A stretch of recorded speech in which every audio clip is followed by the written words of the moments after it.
بسم اللہ الرحمن الرحیم الحمد للہ رب العالمین والصلاة والسلام علی اشرف الانبیاء والمرسلین نبینا محمد وعلی آلہ وصحبہ اجمعین۔ شیخ الاسلام محمد بن عبد الوہاب رحمہ اللہ اپنی کتاب التوحید میں 58واں باب اس طرح قائم کرتے ہیں: باب قول اللہ تعالی یظنون باللہ غیر الحق ظن الجاہلیہ یقولون هل لنا من الامر من شیء قل ان الامر کلہ للہ۔ شیخ الاسلام محمد بن عبد الوہاب رحمہ اللہ اس باب میں بتانا چاہتے ہیں کہ اللہ کے ساتھ حسن ظن رکھنا توحید کے واجبات میں سے ہے، اور اللہ تعالیٰ کے ساتھ سوء ظن رکھنا توحید کے منافی ہے۔ اسی لیے اللہ نے اس پر سزا اور عذاب کی دھمکی دی ہے۔ اس آیت میں غزوہ احد کے واقعے کی طرف اشارہ کیا گیا ہے کہ جب مسلمانوں کو اول وہلہ میں فتح حاصل ہو جانے کے بعد انہیں ہزیمت کا سامنا کرنا پڑا اور 70 کے قریب مسلمان شہید کر دیے گئے، اور نبی کریم صلی اللہ علیہ وسلم کا دندان مبارک بھی شہید کر دیا گیا، کیونکہ اس جنگ میں رسول اللہ صلی اللہ علیہ وسلم کے حکم کی مخالفت کی گئی تھی، حکم عدولی کی گئی تھی، آپ کے حکم کو صحیح طریقے سے سر انجام نہیں دیا گیا، تو اللہ تعالیٰ نے ان کے کیے کی فوری سزا دی، جس کے نتیجے میں منافقین نے باتیں کرنا شروع کر دیں۔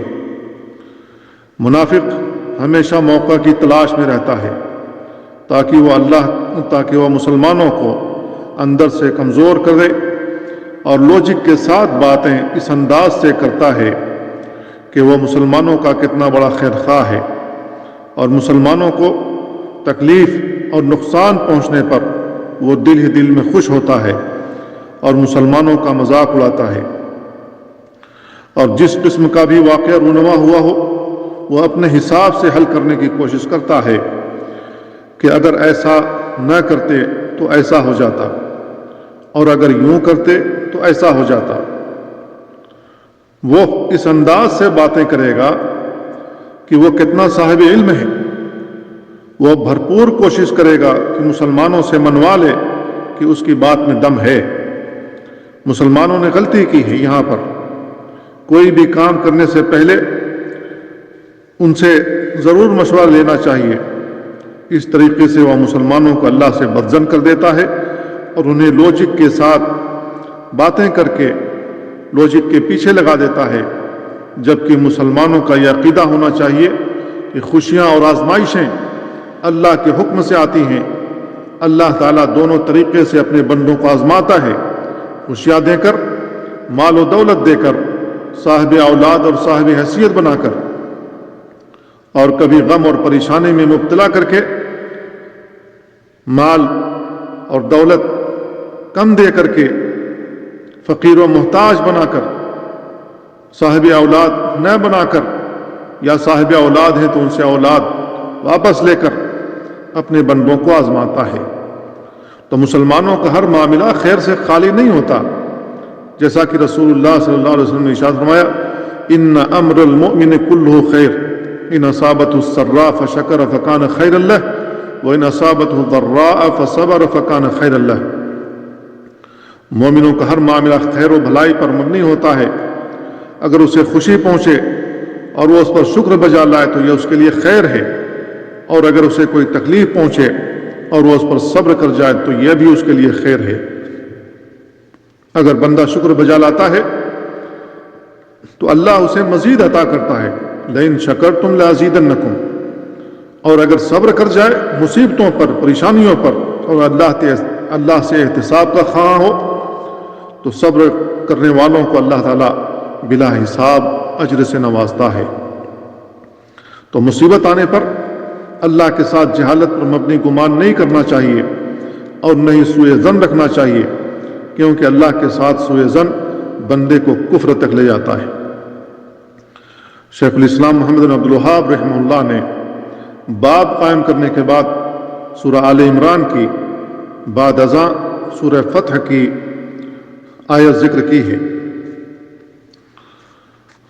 سورہ آل عمران کی یہی آیت ہے، یظنون باللہ غیر الحق ظن الجاہلیہ یقولون هل لنا من الامر من شیء قل ان الامر كله للہ یخفون فی انفسهم ما لا یبدون لک یقولون لو كان لنا من الامر شیء ما قتلنا هاهنا قل لو كنتم في بیوتکم لبرز الذین کتب علیہم القتل الى مضاجعهم وليبتلي الله ما في صدوركم وليمحص ما في قلوبكم واللہ علیم بذات الصدور۔ یہ منافقین اللہ کے بارے میں ایام جاہلیت کیسے ناحق گمان کرتے ہیں، جاہلیت جیسے ناحق گمان کرتے ہیں، کہتے ہیں کہ اس امر میں ہمیں بھی کچھ اختیار ہے۔ آپ فرما دیں ان امور میں کسی کا کچھ حصہ نہیں، سارے اختیارات اللہ کے ہاتھ میں ہیں، اللہ کے قبضہ میں ہیں، اللہ کے پاس ہیں۔ یہ لوگ اپنے دلوں میں بہت سی باتیں مخفی رکھتے ہیں جو آپ پر ظاہر نہیں کرتے۔ کہتے ہیں کہ اگر ہمارے بس میں ہوتا تو ہم یہاں مارے نہ جاتے۔ آپ ان سے کہہ دیں کہ اگر تم اپنے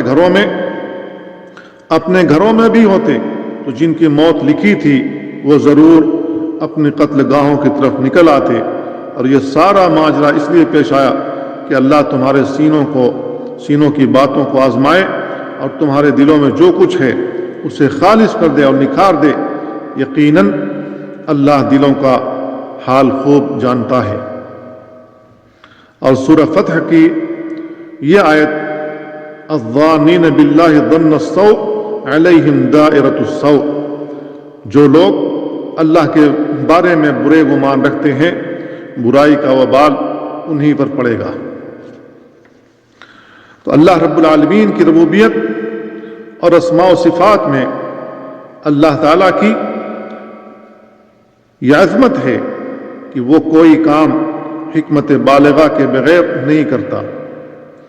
اس لیے واجب ہے کہ اللہ تعالیٰ کے بارے میں اچھا گمان رکھا جائے۔ اس کی کمال حکمت، رحمت اور عدل کا یہ بھی تقاضا ہے کفار کے مانند اس کے بارے میں کوئی بدگمانی نہ کی جائے۔ یہ توحید کے منافی ہے۔ شرک کرنے کے ساتھ ساتھ کفار یہ بھی سمجھتے ہیں کہ اللہ تعالیٰ کے افعال درست نہیں۔ ان کے اس عقیدہ میں اللہ تعالیٰ کی حکمت اور تقدیر کا انکار پایا جاتا ہے۔ کفار کے ان عقائد کو بیان کر کے اللہ تعالیٰ نے ان کی تردید کی ہے۔ اس کے بعد شیخ الاسلام نے امام ابن القیم رحمہ اللہ کی کتاب زاد المعاد فی ہدی خیر العباد سے اختصار کے ساتھ یہ عبارت ذکر کی ہے۔ امام ابن القیم رحمہ اللہ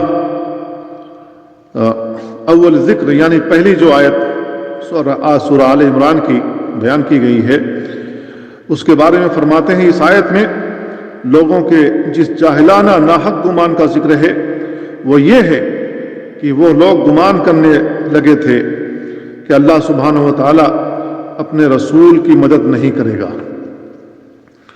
یہی جاہلیت کا گمان ہے جسے قرآن میں ظن الجاہلیہ سے تعبیر کیا گیا ہے۔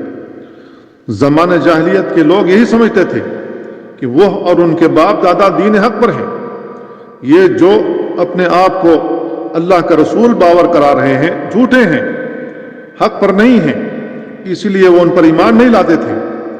ابو سفیان رضی اللہ تعالیٰ عنہ جب تک ایمان نہیں لائے تھے وہ صاف لفظوں میں کہا کرتے تھے اگر ہمیں یقین ہوتا کہ آپ اللہ کے رسول ہیں تو ہم آپ کے ساتھ جنگ کیوں کرتے، ہم بھی آپ کے اوپر ایمان لاتے۔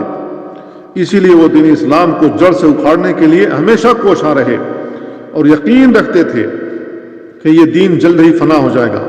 وَأَنَّ أَمْرَهُ سَيَضْمَحَلُ، یہی تکذیب ہے اللہ رب العالمین کے فرمان کی تکذیب ہے یہ، کیونکہ اللہ رب العالمین نے فرمایا لِيُظْهِرُهُ عَلَى الدِّينِ كُلِّهِ وَلَوْ كَرِهَ الْمُشْرِكُونَ، اللہ اس دین کو سارے ادیان پر غالب کر دے گا اگرچہ مشرکین کو یہ ناگوار گزرے۔ اللہ کے اس وعدے کی تکذیب کفر ہے، کیونکہ اللہ تعالیٰ نے اپنے دین کو غالب کرنے کی جو بات کہی ہے، اللہ کا دین غالب ہو کر کے رہے گا سارے ادیان پر، جو شخص اللہ تعالیٰ کے اس وعدے کی تکذیب کرے تو اللہ کے ساتھ گویا کفر کر رہا ہے۔ امام ابن القیم رحمہ اللہ آگے بیان فرماتے ہیں اور اس کی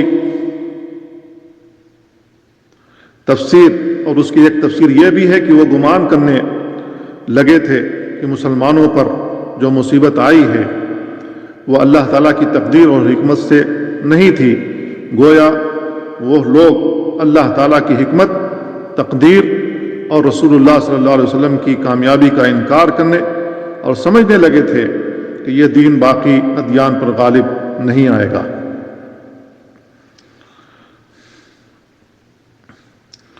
اس میں 3 باتیں ہیں۔ ایک یہ ہے کہ انہوں نے اللہ کے افعال کی حکمت کا انکار کیا، اور اللہ تعالیٰ کے حکیم یعنی حکمت والا ہونے کا انکار کفر ہے، گمراہی ہے، کیونکہ اللہ تعالیٰ نے اپنے آپ کو حکمت کے وصف سے متصف کیا ہے اور اپنے آپ کو حکیم خبیر کہا ہے، اور دوسری آیت میں علیم خبیر بھی کہا ہے۔ لہذا اللہ رب العالمین حکمت والا اور علم والا ہے اور باخبر ہے، یہ اللہ رب العالمین کی صفت ہے۔ تو اللہ رب العالمین حکیم ہے، اور حکمت کا معنی یہ ہے وضع الشیء فی موضعہ، ہر چیز کو اس کی جگہ میں رکھ دیا جائے۔ جو شخص اللہ تعالیٰ کی کسی صفت کی تعویل کرے تو وہ گمراہ ہے۔ اللہ رب العالمین حکیم ہے، وہ کوئی بھی چیز کرتا ہے تو اس کے پیچھے عظیم حکمت پنہاں ہوتی ہے، جو کبھی ظاہر ہوتی ہے اور کبھی ظاہر نہیں ہوتی۔ اللہ تعالیٰ کا کوئی بھی کام عبث نہیں ہوتا۔ اللہ تعالیٰ حکمت کو چھوڑ کر محض اپنی مشیت سے کوئی کام نہیں کرتا، بلکہ اس کے پیچھے عظیم حکمت پنہاں ہوتی ہے۔ نمبر 2 یہ ہے کہ انہوں نے اللہ کی تقدیر کا انکار کیا، اور اللہ کی تقدیر کا انکار کفر ہے۔ اِنَّا كُلَّ شَيْءٍ خَلَقْنَاهُ بِقَدَرٍ، ہم نے ہر چیز کو ایک اندازے پر پیدا کیا ہے۔ تو اللہ تعالیٰ نے ہر چیز کی تقدیر بنائی ہے جس پر ہم ایمان لاتے ہیں۔ دنیا کی کوئی بھی چیز اللہ کی بنائی ہوئی تقدیر سے خارج نہیں ہے۔ نمبر 3 یہ کہ انہوں نے دین اسلام کو تمام ادیان پر غالب آنے سے انکار کیا کہ اللہ اپنے رسول کی مدد نہیں کرے گا۔ یہ اللہ تعالیٰ کے اس فرمان کی تکذیب ہے، اِنَّا لَنَنْصُرُ رُسُلَنَا وَالَّذِينَ آمَنُوا فِي الْحَيَاةِ الدُّنْيَا وَيَوْمَ يَقُومُ الْأَشْهَادُ، ہم اپنے رسولوں کی اور ان پر ایمان لانے والوں کی دنیا میں مدد کرتے رہیں گے، اور قیامت والے دن بھی ان کی مدد کریں گے۔ یہ اللہ رب العالمین کا وعدہ ہے۔ دین اسلام قیامت تک باقی رہے گا، اور اس کے ماننے والے بھی باقی رہیں گے۔ کافر چاہیں جتنا زور لگا لیں، یہ دین ختم ہونے والا نہیں ہے۔ جس دن ایک بھی مسلمان اس دنیا میں نہ ہوگا، اللہ اللہ کہنے والا کوئی بھی مسلمان نہ ہوگا، اللہ اس دن یہ دنیا تباہ کر دے گا، جسے ہم قیامت کا دن کہتے ہیں۔ تو ان کفار و مشرکین کا یہ کہنا کہ یہ دین ختم ہو جائے گا، مسلمان ختم ہو جائیں گے، باطل ہے، کیونکہ حق ہمیشہ باقی رہے گا۔ دین اسلام حق پر مبنی ہے، حق ہے، لہذا حق ہمیشہ باقی رہے گا۔ ہاں یہ ضرور ہے کہ مسلمان آزمائے جاتے ہیں اور آزمائے جائیں گے، اس سے ان کا امتحان مقصود ہوتا ہے تاکہ وہ اپنے رب کی طرف رجوع کریں۔ اگر ان سے کسی قسم کی غلطی ہو گئی ہے تو وہ اس غلطی کا ازالہ کریں اور اپنے اندر سے منافقین کو نکال باہر کریں، تاکہ اللہ کی نصرت و مدد ان کے ساتھ ہو۔ یہی اللہ تعالیٰ کی سنت ہے، اللہ تعالیٰ کا طریقہ ہمیشہ سے یہی رہا ہے۔ اسی طریقے سے مسلمانوں کی تمحیص بھی مقصود ہوتی ہے، تاکہ دنیا میں ان کا گناہ جھڑ جائے اور وہ گناہوں سے پاک و صاف ہو جائیں اور اللہ کے سامنے پاک و صاف ہو کر حاضر ہوں۔ قیامت تک اللہ کی یہی حکمت جاری و ساری ہے۔ رسولوں کی سب سے زیادہ آزمائش ہوئی، ان کے بعد ان کے متبعین کی سب سے زیادہ آزمائش ہوئی، لیکن نتیجہ کیا رہا؟ حق ہمیشہ سے قائم رہا، قائم ہے اور قائم رہے گا۔ اس کے بعد امام ابن القیم رحمہ اللہ فرماتے ہیں، منافقین اور مشرکین کا یہی وہ غلط گمان ہے جس کا ذکر سورۃ الفتح کی آیت میں ہوا ہے، الظانین باللہ ظن السوء علیہم دائرۃ السوء، جو لوگ اللہ کے بارے میں غلط گمان رکھتے ہیں اس کا وبال انہیں پر آئے گا، کیونکہ ایسا گمان اللہ تعالیٰ کی شان، مرتبہ، اس کی حکمت، تعریف و بزرگی اور سچے وعدے کے خلاف ہے۔ اللہ کا وعدہ سچ ہے جس پر ہر حال میں تعریف کی جائے گی۔ کچھ لوگ اسے پسند کریں گے اور کچھ لوگ ناپسند کریں گے، کیونکہ اللہ کی طرف سے جو کچھ بھی ہے قابل تعریف ہے۔ سزا کے مستحقین کو سزا دینا اس کا عدل ہے جس پر اس کی تعریف کی جائے گی۔ کافر قوموں کی ہلاکت پر اس کی تعریف کی جائے گی کیونکہ یہ ان کے کیے کی سزا ہے، اور اہل ایمان پر نعمتوں کا نزول اور انہیں ایمان کی توفیق اور کفار پر ان کی مدد اللہ تعالیٰ کا فضل ہے، انعام ہے، احسان ہے ان مسلمانوں اور مومنوں پر، لہذا اس پر اس کی تعریف کی جائے گی، اللہ رب العالمین کی اس پر تعریف کی جائے گی۔ تو جو شخص اللہ تعالیٰ کی پہچان رکھتا ہو، اس کے اسماء و صفات کو پہچانتا ہو، وہ کبھی اس جیسی غلطی میں نہیں پڑے گا، بندے پر چاہے جتنی مصیبت پڑ جائے، کیونکہ وہ جانتا ہے کہ جو کچھ اس کے ساتھ ہو رہا ہے اللہ نے اس میں خیر ہی رکھا ہے، لہذا وہ صبر کرے گا اور اللہ کے قضاء و قدر سے راضی رہے گا اور اللہ کی مدد کو آواز دیتا رہے گا، لیکن اللہ کی رحمت سے وہ کبھی مایوس نہیں ہوگا۔ جیسا کہ رسول اللہ صلی اللہ علیہ وسلم نے ایک حدیث میں ارشاد فرمایا، وَاعْلَمْ أَنَّ النَّصْرَ مَعَ الصَّبْرِ وَأَنَّ الْفَرْجَ مَعَ الْكَرْبِ وَأَنَّ مَعَ الْعُسْرِ يُسْرًا، جان لو کہ مدد صبر کے ساتھ ہے، اور اللہ رب العالمین کی مدد جو ہے وہ پریشانیوں کے بعد آتی ہے، اور پریشانیوں کے بعد آسانی ہے، اور اللہ رب العالمین کا فرمان ہے فَإِنَّ مَعَ الْعُسْرِ يُسْرًا إِنَّ مَعَ الْعُسْرِ يُسْرًا، سختی کے بعد آسانی آتی ہے، یہ اللہ رب العالمین کا فرمان ہے۔ دوسری آیت میں فرمایا سَيَجْعَلُ اللَّهُ بَعْدَ عُسْرٍ يُسْرًا، اللہ تعالیٰ سختی کے بعد آسانی لائے گا۔ لیکن منافق، کافر، یہ لوگ شدائد اور پریشانیوں میں اللہ کے ساتھ کفر کرنے لگتے ہیں اور اس کی رحمت سے مایوس ہو جاتے ہیں۔ اسی لیے جنگ احد میں جب مسلمانوں کو نقصان پہنچا تو انہوں نے اللہ کے ساتھ بدگمانی کی اور کہا کہ اگر وہ مدینہ میں ہمارے ساتھ ہوتے تو بچ جاتے، مارے نہ جاتے، جس کے اللہ نے تردید کی ہے۔ اس کے بعد امام ابن القیم رحمہ اللہ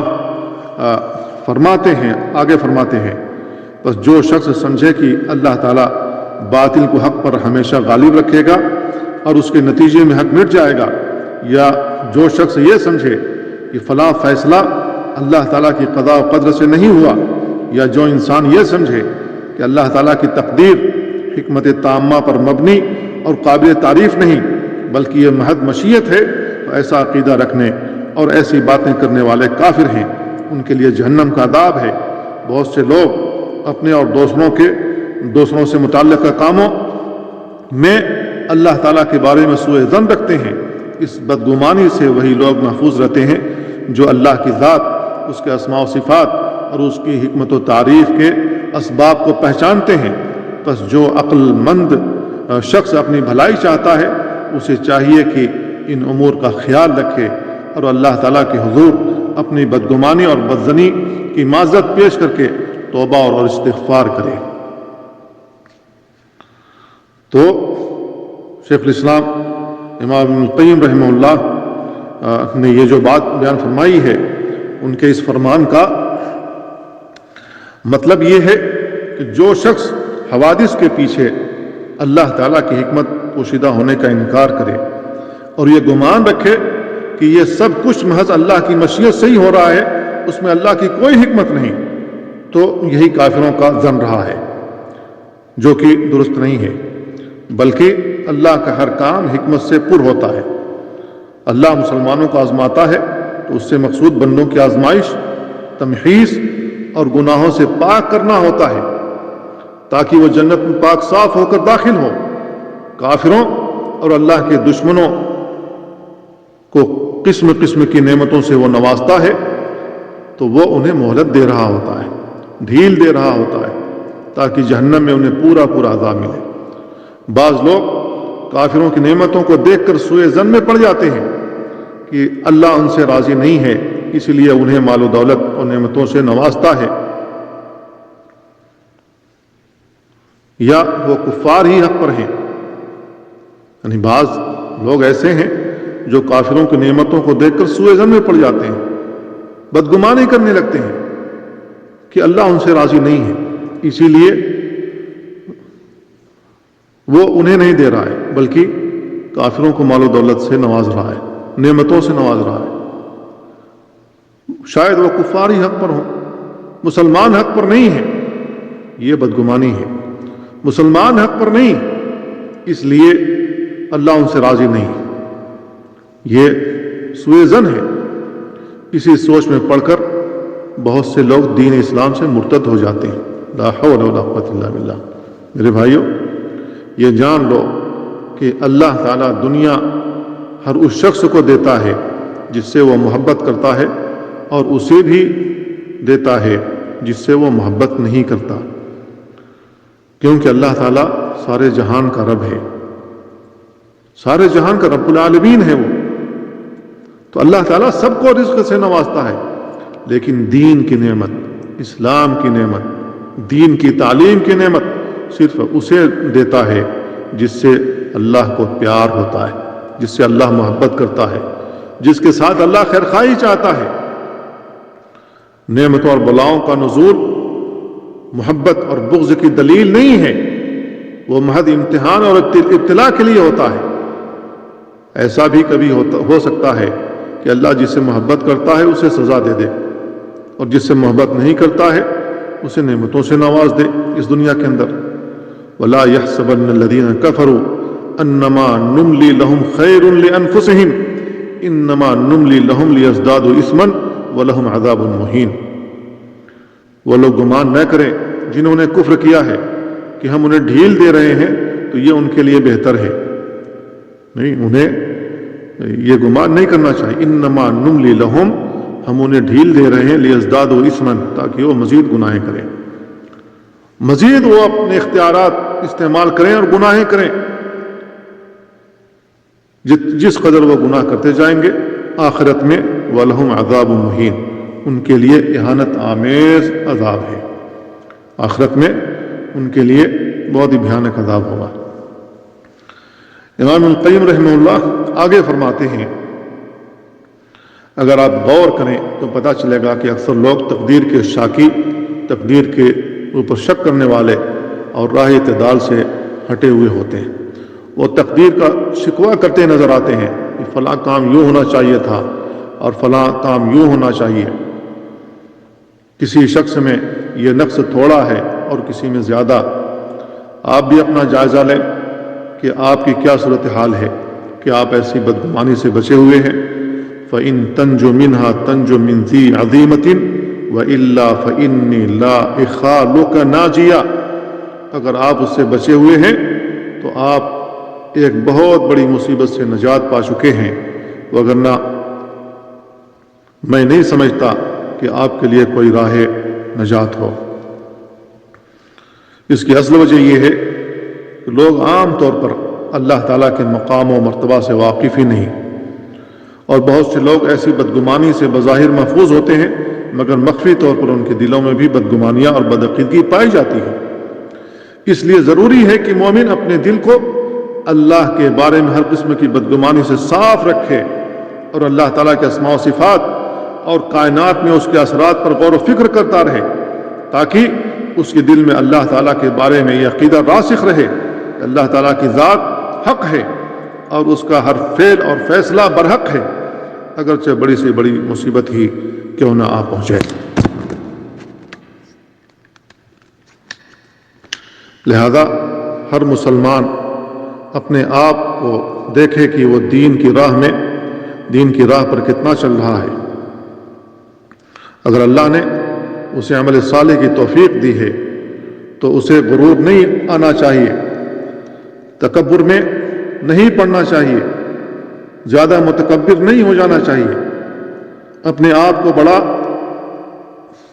اونچا نہیں سمجھنے لگنا چاہیے، بلکہ اللہ کے لیے تواضع اختیار کرنا چاہیے اور اپنے نفس کو ریاکاری وغیرہ سے پاک کرنا چاہیے۔ قد افلح من زکاہا، وہ شخص کامیاب ہوا جس نے اپنے آپ کو پاک کیا، برائیوں کو ترک کر کے، سیئات سے دور رہ کر اپنے آپ کو پاک کرو میرے بھائیوں۔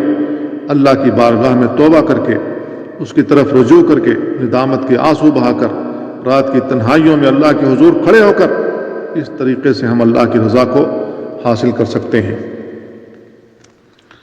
شیخ الاسلام نے قرآن مجید کی جو 2 آیتیں اور امام ابن القیم رحمہ اللہ کا یہ عظیم اقتباس جو ذکر کیا ہے، اس کو ذکر کرنے کے بعد چند مسائل اخذ کی ہیں۔ پہلا مسئلہ یہ ہے کہ اس باب سے سورہ آل عمران کی آیت 154 کی تفسیر معلوم ہوئی، جس میں اللہ تعالیٰ کے بارے میں بدگمانی رکھنے والوں کا تذکرہ ہے۔ نمبر 2، سورۃ الفتح کی آیت نمبر 6 کی تفسیر بھی معلوم ہوئی کہ جو لوگ اللہ تعالیٰ کے بارے میں بدگمانی رکھتے ہیں اس کا وبال انہی پر پڑے گا۔ نمبر 3، بدگمانی کی صورتیں بے شمار ہیں۔ نمبر 4، اللہ تعالیٰ کے بارے میں بدگمانی سے وہی محفوظ رہ سکتا ہے جو اس کے اسماء و صفات کی حقیقت پہچاننے اور جاننے کے ساتھ ساتھ معرفت نفس سے بھی بہرہ مند ہو۔ اللہ تعالیٰ سے دعا ہے اللہ ہمیں ان باتوں کو سمجھنے اور ان پر عمل کرنے کی توفیق عطا فرمائے۔ وصلی اللہ وسلم علی نبینا محمد وعلی آلہ وصحبہ اجمعین۔